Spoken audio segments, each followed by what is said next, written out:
Guys आज चाहिँ हामी बुढाबुढी मिलेर मम्मीलाई प्राङ्क गर्दैछौँ कि होइन। म चाहिँ मेरो बुढीलाई थर्काउँछु, झगडा गर्छु, गाली गर्छु, हेप्छु अनि मम्मीको रियाक्सन हेर्छु, त्यसमा के भन्नुहुन्छ मम्मीले।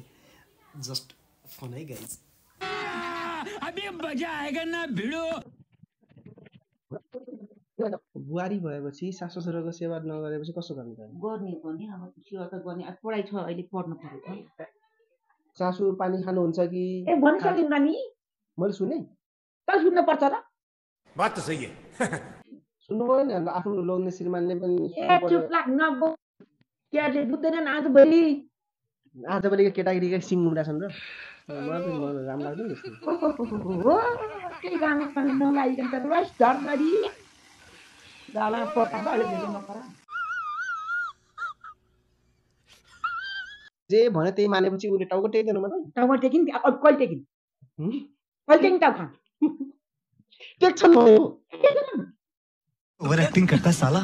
एक शब्द बोलेको सुन्नु पर्छ अहिले। लाठी हो कि मान्छे हो कि के हो? बिहे गरेर बसिन त अहिले भक हामी बोलेन, हाँसिन बसिन लाठी हुन्छ।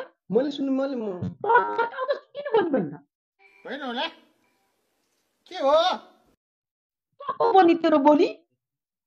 और ठकाना हुन्छ र अनि आप लोग मुझे गलत समझ रहे हैं। त्यस्तो हैन। अब मसँग राम्रो आन्टी के गरेछौ? खाना पकायो भनेर बोली बोल न छोरा। कहिले कहिले त किन चर्को बोल्छौ? तिमी बोइन भने म पाछान मोड्ने हो।